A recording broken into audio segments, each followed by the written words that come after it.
This is a basic throw setup guide for Sheeva, and I'm really loving this character, so I hope this guide is very helpful to new people trying to learn her.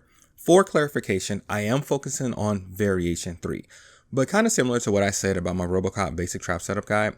A lot of the setups that I do go over, I do believe will apply to her other variations, particularly dealing with her back forward 4 in comparison to her down back forward in this variation. Her back forward 4 in her other variations is an attack grab, and her down back 4 in this variation is an attack grab. Different hit levels, but I do think a lot of the concepts will apply to both when I'm talking about down back 4 in this variation. Now, quick disclaimer, her back forward 4 is her armor break move in her other variations. Unfortunately, that does not apply to this variation. She does have back forward 4 in this variation, and it is a grab, but it is an overhead command grab, where her back forward 4 in her other variations is a mid attack grab. And it's actually, in my humble opinion, it's a pretty good armor break move. It's pretty legit. So it does suck that she doesn't have it in this variation, but yeah, you know, what can we do? Starting off, I want to talk about 2 or 3 moves from the neutral that I think you should throw out from time to time that I think will help complement your throw pressure and your throw setups in situations where if your opponent is freezing up, or if you just want to add more additional pressure in general. I think these moves are good basic moves to get in the habit of using and tossing out. Of course, I do think there are more moves that will freeze your opponent up or add additional pressure, but this is a basic guide. I think these are really good basic moves to get started with. For example, if we were getting into like the March stance and March setups and the cancels there, I think that can add some crazy pressure if you got really good with the cancels, because there's a lot of situations where some of the moves become much better off of block when you cancel to your March stance and cancel. But that's more advanced. I might make a guide about that later because I actually do love her March stance and her cancels, but right now we're going to just keep it pretty simple. Back 3 is an overhead attack that has some pretty decent range. It is I-24, so it is on the slower side. That being said, if you are good with spacing because of the range, this is a pretty cool move to use. If you are just throwing this out because it is I-24, your opponent can pretty easily interrupt this with a faster standing attack. Maybe even get a crushing blow off of it, so be careful. On block is -5, so if you want to mix in an overhead attack with your throws that is safe on block, this is a good option. That way you don't have to worry about being punished. It does have a crushing blow attached to it. I was going to talk about that here, but I've changed my mind simply because I made an entire video going over Sheeva's crushing blows for a tournament variation. So if you want to know more about this crushing blow, just check out that video. I break it down in pretty good detail with a lot of good examples. Back 4 is a low sweep with some pretty legit range that comes out at I-15. It is -5 on block, so safe on block. Now, if you're facing an opponent that has really good flawless block skills, or you just find them consistently flawless blocking a lot, this move is -10 on block. So this can be punished on block if your opponent flawless blocks it. So don't abuse this if you are in that type of situation. Now, from a hit level perspective, back 3 is an overhead, back 4 is a low. And technically that is a 50-50, but I'm not recommending you use this from a pressure hit level perspective between these 2 moves, because there's a difference of a 9-frame startup, and a really good opponent will be able to fuzzy guard this. What I am recommending is that you simply mix these 2 moves in with your string mix-up pressure with your throw mix-up pressure. That's what I'm recommending, because they're both for the most part safe on block, okay? And if you notice your opponent freezing up blocking, crouch blocking, or freezing up blocking high, in some cases you may want to just throw these moves out because, you know, they're safe, versus going for the throw, because if you make a mistake and they block your low throw or whatever, that's very, very punishable. That's what I'm suggesting. Another thing for honorable mention, I guess I would say, is that her 1+3 generic grab is basically a throw loop. So if you get that throw, you get to continue your pressure. That being said, it does switch sides. So if you find yourself where your opponent is in the corner and you are opposite the corner and you do this throw, yes, it will continue the pressure, but you will end up in the corner. So be very aware of where you are if you choose to do this generic throw. Now let's go over the 2 throws that are unique to this variation and make up the throw 50-50 of this variation. One is an overhead throw, the other is a low throw. We're going to start off talking about the low throw. You execute the low throw by pressing down back 4, and this does share some similarities to the back forward 4 throw in your other tournament variations. The range of this throw is so-so. It's not, I wouldn't say it's bad. It is a throw, you should be up close, but you see I backdash away, it whiffs. It comes out at I-15, And one thing I love about this though is that this throw, you can decide which direction you want to throw your opponent. And that's really a powerful option to have, because some throws you can't do that. If you press down back forward, you would throw your opponent forward. If you press down back forward back, you would throw your opponent behind you. So maybe if you're in a corner, you can get yourself out of a bad situation. That's pretty good. The other difference is that the low attack throw, and I'm saying attack throw specifically here because it's not a command throw. You can block this throw. Okay, I'm showing you on the screen that you can't block the overhead throw. You can block the low attack throw. And this is -21 on block, so extremely punishable on block. Kind of going back to what I was saying earlier, that sometimes you may want to just mix in the low sweep to enforce a 50-50, but you don't have to be as worried about the punishment on block. That's kind of my point I was trying to make here. You can amplify the low attack grab, and when you do this, a few things happen. One, and this is definitely a negative, you lose the ability to control which direction you throw your opponent in. So if you amplify the low attack grab, you can only throw your opponent forward. 2, you do a little bit more damage, and that's always nice. 3, you apply a bleed or dot damage on your opponent, but this doesn't activate until your opponent actually triggers it. So I'm showing you a couple examples where your opponent triggers it. If you move forward or move backwards or dash forward or dash backwards, this will trigger the bleed damage. If you jump around, jump forward, jump backwards, jump up, whatever, this will trigger the bleed damage. Now, I'm going to show you a few examples where you may think it triggers the bleed damage, but it actually doesn't. If you're just crouching, basically you're staying in the same position, you're not moving out of position. As you see here, this does not trigger the bleed damage. If you are attacking, basically not touching the control pad, and even though this does move you out of position, you see here, this does not trigger the bleed damage. Another example. Or in this last example, if you're doing like a special move or something like that, but you're staying in the same position, even though the special moves you, I guess I'm saying you're not pressing the directional pad to move out of position, but the special move moves you out of position, you see it doesn't trigger the bleed damage. So I was a little confused about this when I first started using it, despite what I read in the in like the special moves section when you go to like read up on the special moves. So I want to make some clear examples to show you guys how it works. If there's more depth to this, you guys please let me know in the comments below. The next throw, of course, is the overhead command throw. And kind of a quick recap from earlier, you can block this throw because it's a command throw. And if this whiffs, it's basically, you can punish it similar to if you block it, and it was very punishable. So if this whiffs, you can definitely be punished. The range of this throw is definitely better than the low attack throw. Honestly, I would say the range of this throw is probably good for a command throw in general. It is on the slower side. It comes out at 𝐼18, and in my experience, I played 𝐂𝐎𝐍𝐄𝐄, Jax, and 𝐼𝐈𝐓, 3 other characters to have command throws, and 𝐂𝐎𝐍𝐄 and Jax command throw comes out at 𝐼10, and 𝐼𝐈𝐓's, I believe, comes out at 𝐼12. You can correct me if I'm wrong about that in the comments, but either way, it's definitely faster than 𝐼18.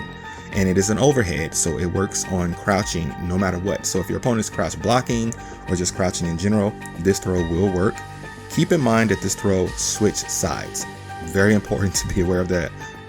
Basically what I said earlier with the 1+3 generic throw. So when you're performing this throw, just keep in mind the position that you are in when you perform it, because if you're in the corner and you switch sides, that's great. But if your opponent's in the corner and you have them backed into the corner and you switch sides, you're putting yourself in the corner. Not good. You can amplify this throw as well. Now you still switch sides, but when you amplify the throw, you will cancel out your kick, which knocks your opponent away, your kick animation for the end of your regular overhead throw. And you will basically bounce your opponent off the ground and get a juggle. And at this point, you can choose to do a lot of things. You can actually do a simple string and cancel into the overhead throw again and switch back to the other side. You can go for like a max damage combo, a string and cancel into the low attack throw. And when you do that, you have your choice of throwing them forward or behind you. You can double amplify. So amplify the overhead throw, do a string attack, cancel into the low throw, amplify again, or string attack, cancel to the overhead, amplify again. It's really up to you at this point. You have a lot of options. Moving on to a string mix-up pressure next. We're going to talk about 2 core strings in general, and we're going to try to break these down in really good and in-depth detail here. The first string is her 2-1 string. This comes out in 10 frames. It is a high overhead string. Yes, the first hit is a high, so you are susceptible to things like down pokes or down 2 crushing blow.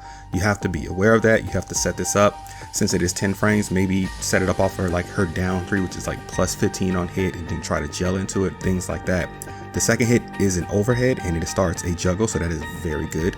This is your first part of the string where you can apply a very effective 50-50 because your opponents do have to be concerned about the overhead juggle that you have, so you can apply your low grab here. This string 2-1 is -10 on block, so legitly very punishable on block. So if your opponent reads you're stopping at 2-1, then you can be punished here.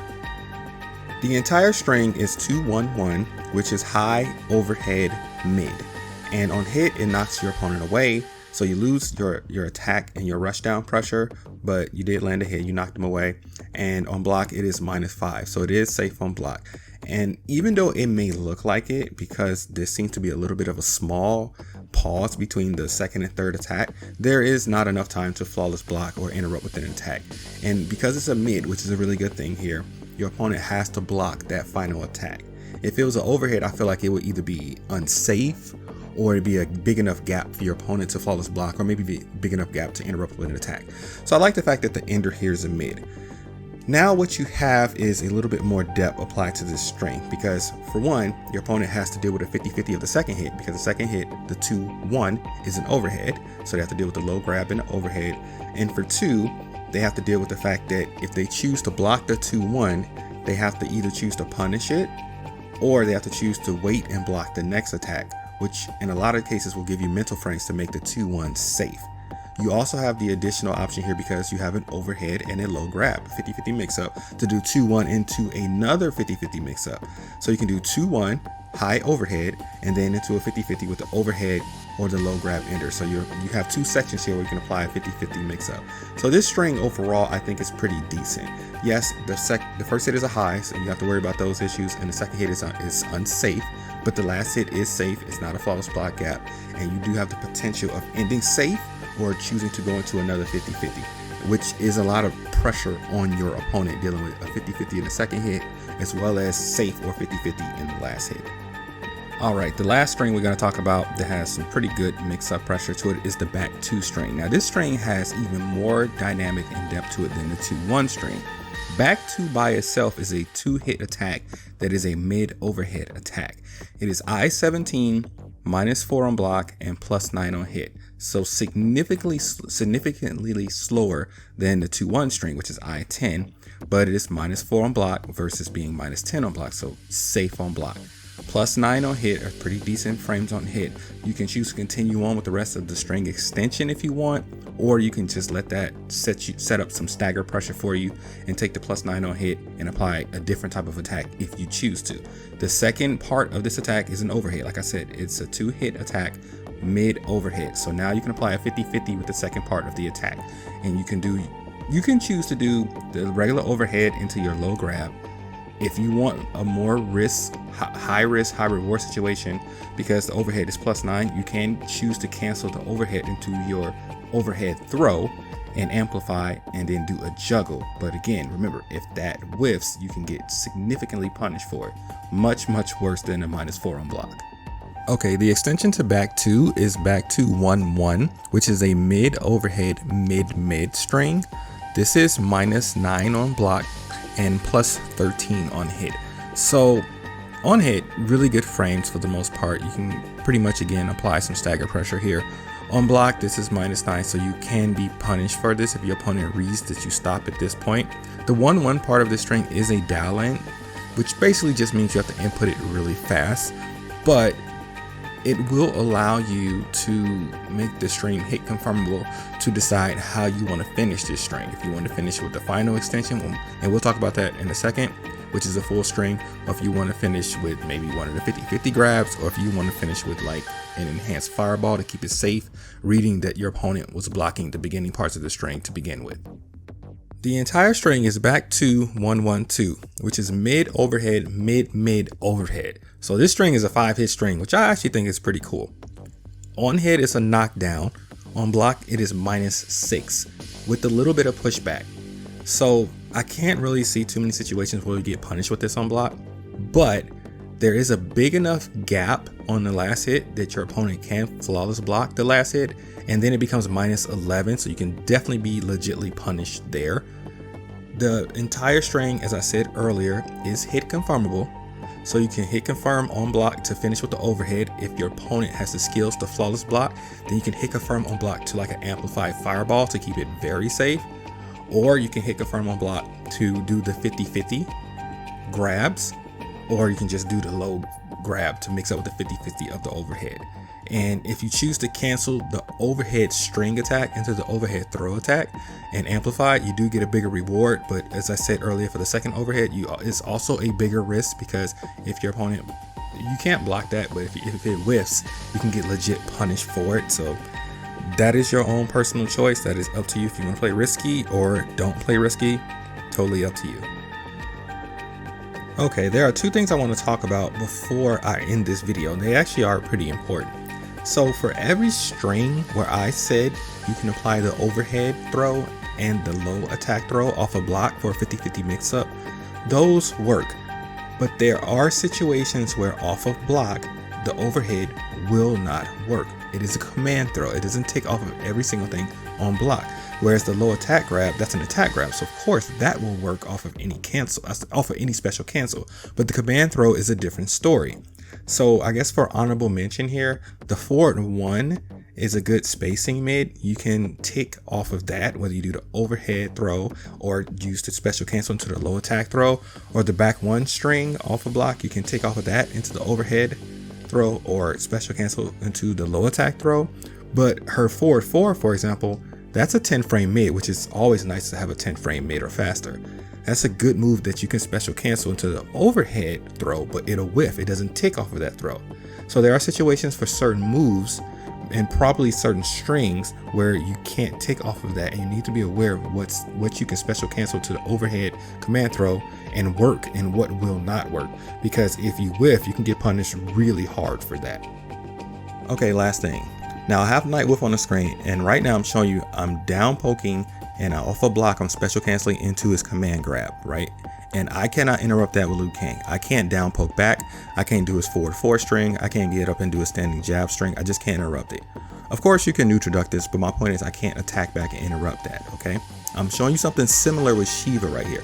I'm down poking and I'm special canceling into her overhead command grab. Now watch this.